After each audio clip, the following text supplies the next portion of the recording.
এই জায়গাটা অথর আর আমার নামে, ঠিক আছে? আর যেটুকু পড়ে রয়েছে এটা তোর।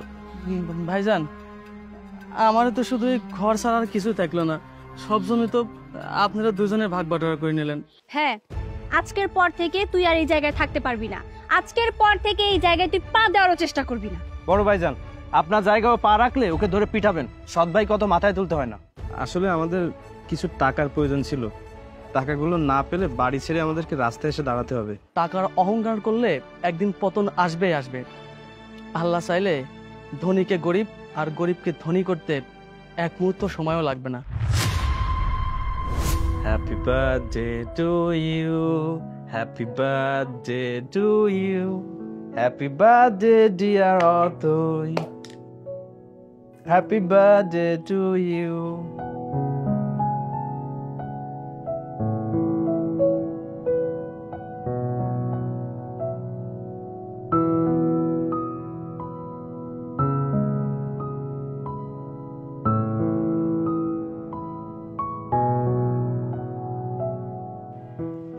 অথই, this is your birthday gift. Happy birthday to you. Wow, iPhone! এটা আমার জন্য? আমি অনেক অনেক খুশি হয়েছি। তোমাকে অনেক ধন্যবাদ। আমি অনেকদিন যাবতই ভাবছিলাম আমার একটা আইফোন হবে। ভাবি, এই দেখো আমি তোমার জন্য কি সুন্দর একটা ডায়মন্ডের রিং নিয়ে এসেছি, ধরো। ও মাই গড, ডায়মন্ডের রিং! এটা আমার জন্য? Thank you so much. আসলে এবারের বার্থডেটা আমার জন্য একদম স্পেশাল হয়ে থাকবে। অথই, দেখো তোমার ভাই এসেছে। আমাদের বাড়ির তো একটা সম্মান আছে, তাই না? যখন তখন এভাবে পুরনো নোংরা পোশাক পরে আসলে আমাদের সম্মান থাকবে? দাঁড়াও, আমি বিষয়টা দেখছি। কি রে, তুই আমাদের বাড়িতে এভাবে এসেছিস কেন? বারে, আমার বোনের বাড়িতে কি আমি আসতে পারি না বুঝি? হ্যাঁ, আসতে পারো, তবে ভালো পোশাক পরে তো আসা যায় নাকি? আমার শ্বশুর বাড়িতে একটা মান সম্মান আছে, তাই না? আমার শ্বশুর বাড়ির লোকজন বড়লোক মানুষ, এই বাড়িতে না যখন তখন এইভাবে আসা যাবে না। তাই বলে তুই সবার সামনে আমাকে এভাবে অপমান করে কথা বলবি? আজকে তোর জন্মদিন, এজন্য আমি একটা উপহার নিয়ে এসেছি। বাবা, আবার উপহার? যে নিজে কিনা পড়ার যাওয়া পায় না সে আবার উপহার নিয়ে এসেছে। দেখি উপহারটা কি। ফুটপাত থেকে একটা সস্তা শাড়ি নিয়ে এসেছে, দেখো ভাইয়া। কই দেখি দেখি। আরে এই শাড়ি, এ তো আমার বাড়ির কাজের মেয়েও পরে না। তোমার বোনের জন্মদিনে এই নিয়ে এসেছো? দুলা ভাই, আপনি এইভাবে কথা বলছেন কেন? আমি গরিব মানুষ, আমার যেমন সামর্থ্য হয়েছে সেমনি আমি একটা শাড়ি নিয়ে এসেছি। তোমার সামর্থ্য নেই তাহলে তোমাকে কে বলেছে তোমার বোনের জন্য এই সস্তা শাড়ি আনতে? তুমি জানো তোমার বোনকে আমি কি গিফট করেছি? একটা আইফোন। আর আমার বোন কি গিফট করেছে? একটা ডায়মন্ড রিং। আর তুমি? শোন, যেদিন তুই আমার জন্য দামি কোনো উপহার আনতে পারবি ঠিক সেদিনই তুই আমার জন্য উপহার আনবি। আর এই রাস্তার ফুটপাতের কম দামি জিনিস তুই আমার জন্য এনে আমার শ্বশুরবাড়ির লোকের কাছে ছোট করবি না। আমি গরিব বলি তোরা সবাই আমাকে এইভাবে অপমান করে কথা বলবি? আচ্ছা ঠিক আছে, আমি আর তোদের বাসায় কখনো আসবো না, আমি এখনই চলে যাচ্ছি। তোমার বোনের তো কপাল ভালো যে আমার মতো বড় লোকের ছেলের সাথে বিয়ে হয়েছে, না হলে তোমাদের মতো কোনো গরিব ঘরে বিয়ে হতো আর জন্মদিনে এরকম সস্তা উপহার পেত। দীপ্ত, তুমি কিন্তু এখন আমাকে রীতিমতো অপমান করছো। তোমার সাথে কিন্তু এটা কথা ছিল না। ঠিক আছে ঠিক আছে, তোমার ভাই যখন এসেই পড়েছে ওকে কিছু খেতে দাও, খেতে দিয়ে বিদায় করো, যাও। না না বোন, এত অপমানের পরেও এই বাড়ির খাবার আমার গলা দিয়ে নামবে না, আমি চলে যাচ্ছি। বাহ, গরিবের আবার অপমান। এই, তুই এত বেশি কথা বলিস না তো, আমার সাথে চল। বোন রে, আমি এই শাড়িটা তোর জন্য শখ করে নিয়ে এসেছি, তাই বলে তুই এই শাড়িটা ফিরিয়ে দিবি? আরে না না, ফিরিয়ে নিতে হবে না, রেখে যাও, কাজের মেয়েকে দিয়ে দেবো। ভাইয়া, আমাদের বাসার কাজের মেয়ে এই শাড়ি নিবে কিনা সন্দেহ। নিলে নিবে, না নিলে নাই। তবে ঘর মুছার কাজে ইউজ করা যেতে পারে। ম্যাডাম, আপনারা বড়লোক মানুষ, আপনাদের কাছে এই শাড়িটার মূল্য না থাকলেও আমার কাছে অনেক মূল্য। তাই আমাকে এভাবে অপমান করে কথা বলবেন না, আমার অনেক কষ্ট হয়। দাঁড়িয়ে আছো কেন? যাও, ওকে কিছু খেতে দাও, আপদ বিদায় করো, যাও। আমি যাচ্ছি, তোমরা কেক খাও, এনজয় করো।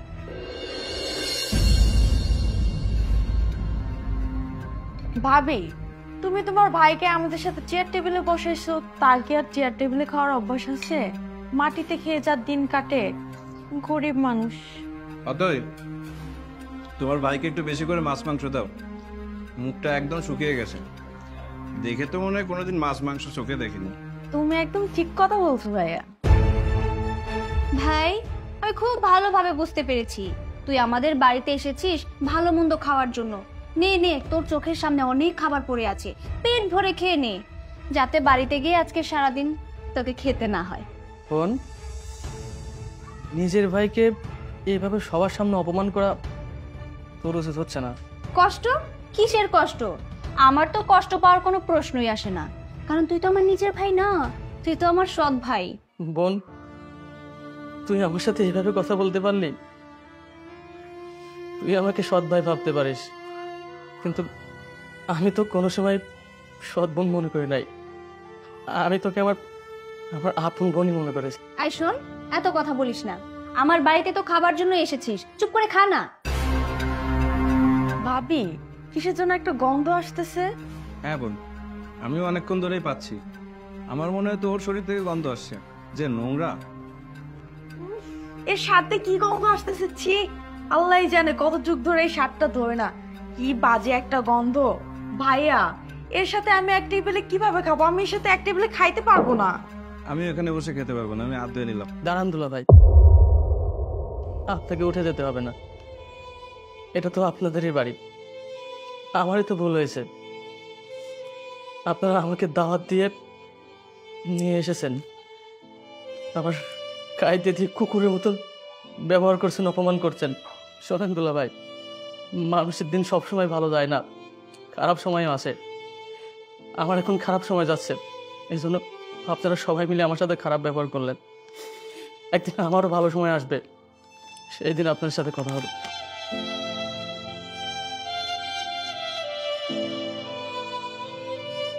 ইস, আপদ বিদায় হয়েছে। এই সৎ গরিব ভাইটার জন্য আমার বিয়ের আগে অপমানিত হতে হয়েছে, বিয়ের পরেও শ্বশুর বাড়িতে এসে অপমানিত হচ্ছে।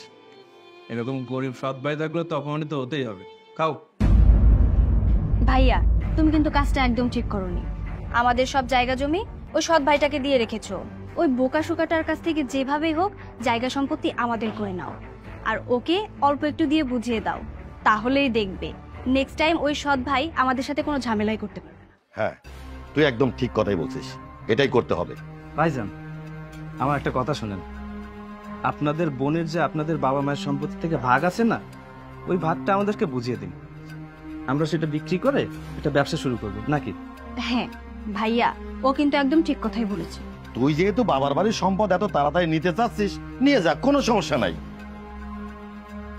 আরে আপা, তুই কখন আসলি? দুলা ভাই কেমন আছেন? আচ্ছা, এখানে কি ভাগাভাগি নিয়ে কথা হচ্ছে? কি নিয়ে আবার কথা বলবো? ভাইয়াকে এটাই বলছিলাম যে এই বাড়িতে আমার যতটুকু জায়গার ভাগ আছে সেটা আমাকে বুঝিয়ে দাও। বোন, তুই এটা কি বলছিস? আমাদের বাবার রেখে যাওয়া সম্পত্তি আমরা তো সবাই মিলেমিশে চাষবাস করতেছি, এটা ভাগাভাগি করা কি ঠিক হবে? এখন তো আপনি মিষ্টি মিষ্টি কথা বলছেন, ভবিষ্যতে এই জায়গার ভাগ আপনি একাই দখল করে বসে থাকবেন, তাই না? বড় ভাই, আপনি কি বলেন? হ্যাঁ, তুমি একদম ঠিক বলছো। আমি কালকেই এই জায়গা জমি 3 ভাগে ভাগ করে দিব। চল বোন, ঘরে চল। বোন, আইসিস যেহেতু আমার ঘরে তোর জামাইকে নিয়ে চল না। কি বললি? তোর মতো ছোট লোক গরিবের ঘরে আমার হাজবেন্ড যাবে? কখনোই না। এই চলো তো। হ্যাঁ চলো, ওই গরিবের ঘরে যেয়ে কি করবো?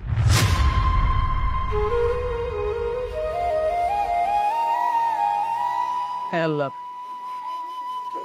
আজকে আমি গরিব বলে আমার বোন, আমার বোনের জামাই কেউ আমার বাড়িতে গেল না। আল্লাহ, তুমি আমার গরিব বানাইলা কেন?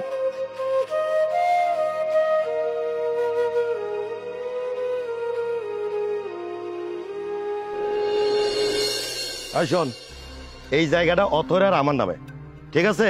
আর যেটুকু পড়ে রয়েছে এটা তোর। ভাইজান, আমারও তো শুধু এই ঘর ছাড়া আর কিছু থাকলো না, সব জমি তো আপনারা দুজনে ভাগ বাটোয়ারা করে নিলেন। হ্যাঁ, আজকের পর থেকে তুই আর এই জায়গায় থাকতে পারবি না। আজকের পর থেকে এই জায়গায় তুই পা দেওয়ারও চেষ্টা করবি না। বড় ভাইজান, আপনার জায়গাও পা রাখলে ওকে ধরে পিটাবেন, সৎ ভাই কত মাথায় তুলতে হয় না। হ্যাঁ দীপ্ত, তুমি ঠিক বলেছো। আমি আগামীকাল একটা রাজমিস্ত্রি ডাকে নিয়ে এসে এখান থেকে দেয়াল দিয়ে দেবো। ভাইজান, আপনারা আমার সাথে এরকম নিষ্ঠুর আচরণ করবেন না ভাইজান। ও, আমি সৎ ভাই ঠিক আছে, কিন্তু আমাদের বাবা তো এক, বাবা তো দুই না। ভাইজান, আপনি যদি এখন মারা যান, আপনার লাশের খাটিয়া কিন্তু আমার কাঁধে উঠাতে হবে। আমি যদি এখন মারা যাই, তাহলে আমার লাশের খাটিয়াও কিন্তু আপনাদের কাঁধে নিতে হবে।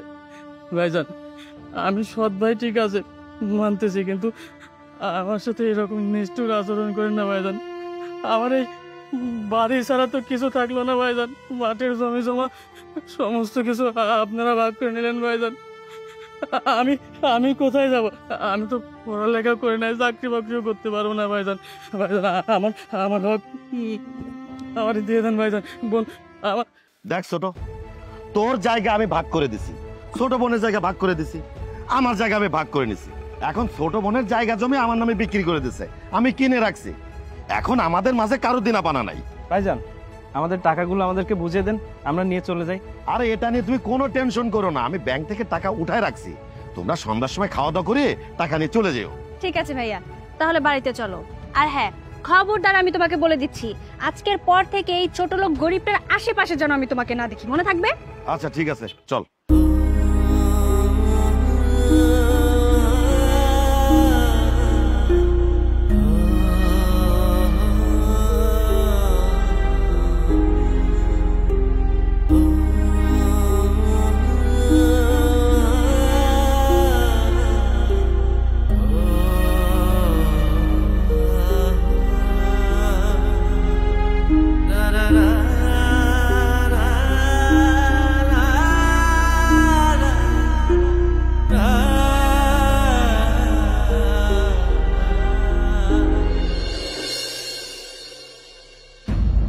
তোরে আমি কইছি না তুই আমার বাড়ির সামনে আসবি না? তারপরও তুই কেন আমার বাড়ির সামনে আসিস? যা কইতাছি যা। ভাইজান, তোমার সাথে কিছু কথা আছে, তোমার বাড়িতে আমি থাকতে আসি নাই। এই, তোর সাথে আমার কোনো কথা নাই। ভাইজান, আমি তো আর এখানে থাকবো না, আমি চলে যেতে চাই। তাই ভাবছিলাম আমার জমিটা যদি তুমি কিনে নাও, দাম ধরে যে টাকা হয় সেই টাকা আমার তুমি দিয়ে দিও। তোর যে এখন খারাপ অবস্থা, এই জায়গাটুকু বিক্রি করে দিলে তুই কই থাকবি? লাস্টে তো আমার ঘরে এসে পড়বি। না ভাইজান, আমি আপনার ঘরে এসে থাকতে আসি নাই। আমি আমার জমিটুকু বিক্রি করে দিয়ে বিদেশে চলে যেতে চাই, যেখানে আমার মা নেই, আমার বাবা নেই, আমার ভাই বোন কেউ নাই। আমি ওইখানে থাকতে পারবো না। তাই বলতেছিলাম আমার জমিটুকু তুমি কিনে নাও। ঠিক আছে, দলিলটা দিয়ে যা। আসুন, টাকাগুলো আমি আজকের মধ্যে দিয়ে দিব, আর টাকা পাওয়ার সাথে সাথেই তুই এই বাড়ি থেকে চলে যাবি। কথাটা মাথায় ঢোকায় রাখিস। ভাইজান, আর একটা দিনের জন্য আমাকে থাকতে দিন না। একদিন? তোরে 1 সেকেন্ডও সময় দিতে পারবো না। তুই এই বাড়িতে আর কখনো আসতে পারবি না, কথাটা মাথায় রাখিস।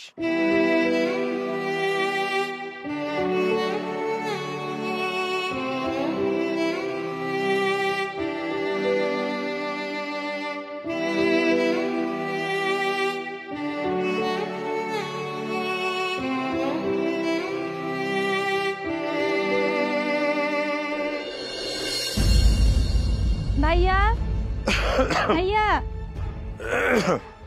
কিরে, তোরা আমাকে না জানে হঠাৎ করে চলে আসলি, কি কোনো সমস্যা? ভাইয়া, ভাইয়া আমাদের কিছু টাকা দিয়ে একটু হেল্প করো না। আমার হাজবেন্ড ব্যবসা করতে গিয়ে ওর সব কিছু হারিয়ে গেছে, ও বিজনেস, ওর টাকা পয়সা সবকিছু লস করেছে। কিছু টাকা দিয়ে হেল্প করো না ভাইয়া। আমি তোরে সাহায্য করবো কি করে ক? তুই তো তোর ভাগের জমি বিক্রি করে নিয়ে চলে গেছিস। আমি তোরে কোনো টাকা পয়সা দিতে পারবো না। আমার যতটুকু জায়গা জমি ছিল বিক্রি করে আমি খেয়ে বসে আছি। এখন আমি কিভাবে দেব? এক কাজ কর, ছোটর কাছে যা, ছোটর কাছে গেলে পাইতে পারিস। বড় ভাইজান, ছোট ভাই তো গরিব, ওর কাছে যে কিভাবে সাহায্য চাইবো? আরে তোমরা ভুল করতেছো, ও তো এখন গরিব নাই, অনেক টাকার মালিক। 5টা বছর বিদেশ থেকে আইছে, এই তো কয়েকদিন আগে আইছে। এখন বিয়ে করার জন্য মেয়ে খুঁজছে। কি আর করার বলো, একটা কাজ করি, চলো না আমরা ছোট ভাইয়ের কাছে যাই। আমার মন বলছে ওই পারবে আমাদের বাঁচাতে। প্রয়োজন পড়লে ছোট ভাইয়ের হাতে পায়ে ধরে ওর কাছে আমরা একটু সাহায্য চাইবো।